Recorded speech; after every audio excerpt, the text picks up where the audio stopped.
Hey everyone, welcome back to another Hobby Collab tutorial where today I'm going to be teaching you how to paint some non-airbrush orange armor, and also some black armor, and also some freehand. We're just doing a lot today, but despite all of what we will be doing today, there's some stuff we won't be doing. So for tutorials going forward, depending on how people feel, I'm going to be doing a little bit smaller scope, maybe more focused tutorials. So for instance, like today, just the armor. I'm not going to talk about the green skin, or the pig skin, or the pig fur, stuff like that, just so that people can get a less broad 40-minute tutorial and a more focused, if you just want to learn how to paint orange, it's a pretty short tutorial, get straight to it. But before we get into the tutorial proper, we'd appreciate any support you can give, be that like, subscribe, tell your friends, tell your enemies, and make sure you come join our AOS battle reports. Those are pretty fun. That's where you'll see this guy playing, probably get killed right away. Based on how I roll. But we hope to see you there. Yeah, let's get started. Alright, so to start things off, we start with a black prime. This is just out of a rattle can, no specific brand or anything like that. But then we're going to move on to Vallejo Game Color Gory Red. This is a very dark, saturated red. And we're just going to apply a couple of coats over the areas that we want to be orange. You might notice, as I mentioned before, there's some flesh tones on there. Not covering that today, just covering the armor parts. Then we're going to move on to Vallejo Model Color Scarlet, and we're going to be doing some stippling. So this is not traditional layering with a brush. What you're going to do is you're going to thin this about 1:1, 50-50 with water or glazed medium. Glazed medium is preferred, but if you don't have access to it, water will do just fine. And what we're going to do is we're going to stabbing at the model with the intent of leaving these marks you see. Don't want to completely cover it, otherwise we would just, use a standard layering technique. The point is to leave this, these marks, these dots everywhere. And you're gonna want to do a couple of coats, 2, maybe 3, depending on your mixture. And also I want to point out that while I use Vallejo Model Color Scarlet, you don't need to use that specific brand. Any red orange will do. As for areas that are difficult to reach, like the top edge of this armor, I just use a fine-tipped brush to simulate the same type of dots and marks that I would get with a round brush or whatever I use to stipple the large flat panels. I probably should have mentioned this earlier. If you don't have access to a round brush, if you have any old used-up brushes, you can just cut them, cut the tips off, and that'll leave you with a nice stippling brush. Then we're going to move on to AK Deep Orange. This is a pretty saturated orange. And we're going to do the same thing, same technique, right? We're going to stipple this orange over that scarlet. Now, as for placement, there's a couple of different ways you could go about it. I think using a top-down reference, right? Shining a light straight down and seeing where the light falls is a good way to determine where to place your highlights. Or you could just go by feeling. That's kind of what I did here. I felt like the center of the armor panel is where I wanted the focus to be, so that's where I focused this. Now what I did is I overdid it, actually. And so what's great about this technique is that you can come back with that previous layer, in this case scarlet red, and on the edges I'm just going to apply some more thinned down stipples of that scarlet red to blend this orange back into that scarlet color. Because of the way that you're stippling on the marks makes blending very easy. Much easier than if you were to do traditional layering, with brush strokes. But as for placement of this, again, trying to focus that red, the more red colors like scarlet and gory red in the shadows. You don't have to stick to that. That's not necessarily required, but that's just the way I did it. And as you can see, once it's dried, that's after some of that scarlet has been used to bring back that orange, to rein it in a little bit. Here's another area where it's a little bit more obvious where the red is in the shadows.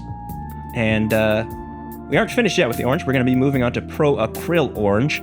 Now this is pretty yellowy, actually. And so we're going to use this in pretty small proportion. Still stippling. I only put it in small areas like this. It's almost like the last highlight, if you will. Orange is one of those weird colors that I've had trouble with in the past. What always ended up happening was I would start from an orange and highlight up to a yellow, and so it would just look weirdly yellow. And I think I found that the key to a good orange is lots of red, Weirdly enough, when I was painting red models, and then I would over-highlight them to orange, and it would just look orange. Because if you look at this model, most of the armor panels, actually that's scarlet. You know, scarlet's red as it's a red-orange, but that highest highlight weirdly, you know, kind of draws all the attention and makes you not realize just how red everything is. This is me just going back and with that deep orange to bring back some of that Pro Acryl orange. Now I mentioned the small brush, still needing that. In very small proportion, I'm doing some stipples by hand. Well, I guess it's all by hand. I'm doing it with a small brush as opposed to like a stippling brush. Again, very small proportion. You don't want to overdo it with these with this yellowy orange. Then we're going to do some edge highlighting. I like to do stippling. Sorry, not stippling. I like to do like I guess it is stippling, like stippled edge highlights. I don't like to do like very neat, nice edge highlights, and especially in this case because there's so much texture on the armor, it wouldn't really make sense. So what I do is I just tap along the edges, not trying to make a nice, clean line or anything. And you use this Pro Acryl orange to go all the way up through from that gory red through the deep orange areas and then up to the Pro Acryl orange itself, just to get that nice definition of the edges. What we're trying to do is define the edges here of the armor panels.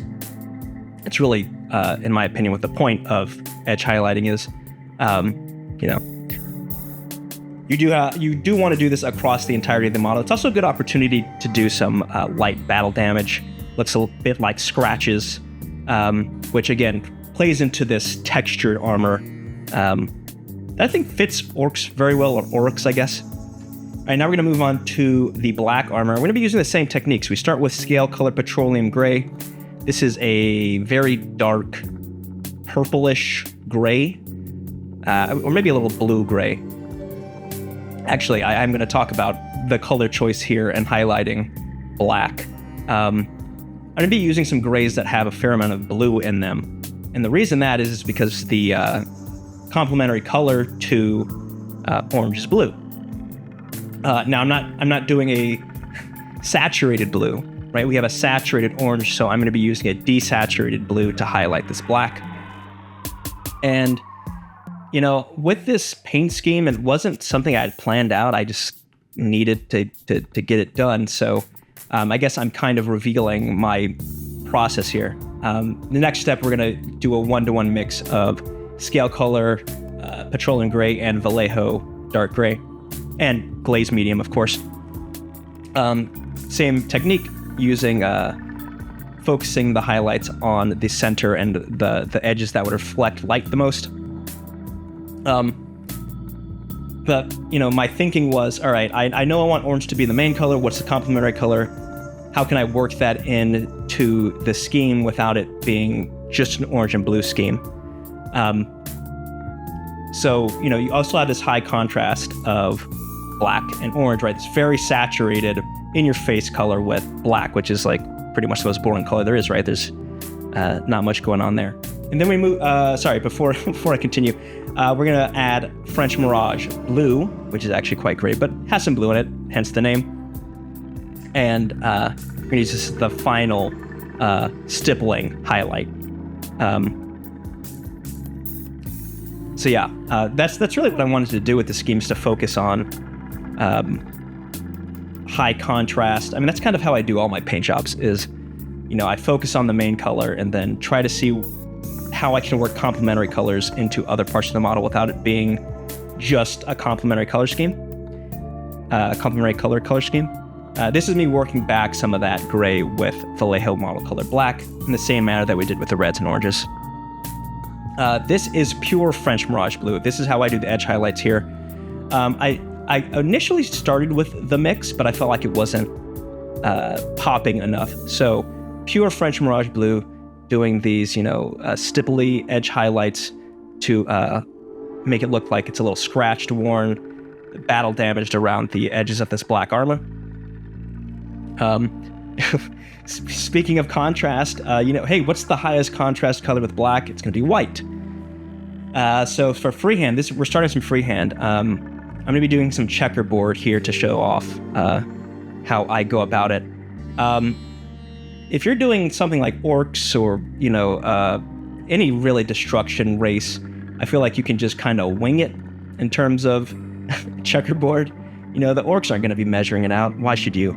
If I was doing something like Space Marines, I would probably use masking tape or a stencil or something. But, you know, we get this freehand look. This, and now I'm going to mix French Mirage Blue with greenish white. Just so that it'll be easier to apply the white later on. This is kind of an in-between layer. And in the similar vein of using, you know, blue, desaturated blue highlights on the black to play off the orange, I'm going to be using white to play off the black, but I'm also using a little bit of green, the greenish white, to play off the red that's in the shadows of the orange. So, I mean, I don't know if that really works. I probably could have just used white, but that's at least my thinking, right? Is like, I always try to go for max contrast. So, you know, got some red, got some green, got some orange, got some blue, got some black, got some white, which are all complementary. As for the freehanding on the orange, I just use Vallejo model color black. And there's nothing really fancy to it. I feel like it's the only reason I used those grays and whites, the French Mirage Blue and greenish white over the black, was because greenish white does not cover black at all. And speaking of black, we're going to grab a sponge with that Vallejo model color black and just very lightly touch into these white checkerboards or whatever freehand you end up doing. And then we're going to expand on them by using a fine-tipped brush to do some additional battle damage. And once this dries, it'll look like the paint is chipping away, like at that white paint. All right, we're getting towards the end here. We're going to grab two enamel paints, Rust Streaks and Streaking Grime. Now, Streaking Grime is what we're going to use on the orange parts. And hey, guess what? The theme of the day is contrast. So the reason I wanted to use Streaking Grime is because, one, I wanted to dirty up the armor, right? It's already textured and gross, and they're orcs, they're probably not cleaning this. But Streaking Grime has a little bit of green in it. Just a little bit. It's mostly brown, obviously, as you can see, but there's just a hint of green. And we're going to apply this all over. We're going to come back and clean up with some mineral spirits later. As for the black armor, I use Rust Streaks, which is just a dark brown, dark brownish orange. Looks like rust. Kind of breaking my rule there about having max contrast, because that Rust Streaks looks like the orange armor, but I just thought it looked nice. I kind of broke my own rule there. So then I grab a makeup sponge, and then I get it damp with mineral spirits or white spirits, whatever you have in your area. Not saturated. This is not a saturated, you know, makeup sponge. It's just slightly damp, and then I wipe off all the areas of the armor that would not accumulate dirt and dust, right? So like areas around those rivets, right? Dust would get in there and it'd be difficult to get out. Whereas, you know, the big, large exposed panel, dust would probably not stick to it because it's constantly getting brushed up against and stuff like that. So yeah, try and leave the Streaking Grime or the Rust Streaks in the crevasses. I want to say crevasses, in the crevices. I'm a little more aggressive taking the Streaking Grime off of the orange because I really want that orange to still pop. I'm a little less concerned with the black. In fact, the black is a little more interesting if it has some like orange areas and, you know, it's non-uniform. It's a little bit more interesting. All right, finally, what we're going to do is we're going to use AK Ultra Matte Varnish. This is to unify all the varnishes, all the finishes, excuse me. And you can apply this with a brush or an airbrush. Yeah, so you want to apply this at the very last thing, not just after the armor. This is after you're finished with the entirety of the model, not just the armor, to unify all your finishes. So, you know, sometimes stuff will be satin or gloss, but this will make everything kind of look like it's, in my opinion, look better, but that's just what I do. Anyway, once you're done with that, let that dry, and once you're done, that should leave you with this. All right, here's our big pig, our Maw Grunta, all painted up. At least, you know, you got to see the armor parts. Yeah, I'm pretty happy with how the armor turned out. It's pretty much the focal point of the model, right? You know, the first thing you see is that bright orange. If you're looking at the flag, that is done in a similar manner, just heavier use of the streaking grime, and it take nearly as much off. Yeah, so if you enjoyed this tutorial, appreciate any comments or criticisms if you have any.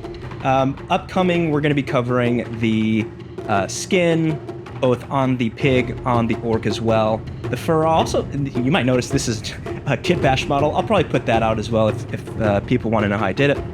But anyway, that's orange and black armor done for today. Hope to see you guys soon. Hope you enjoyed. See ya.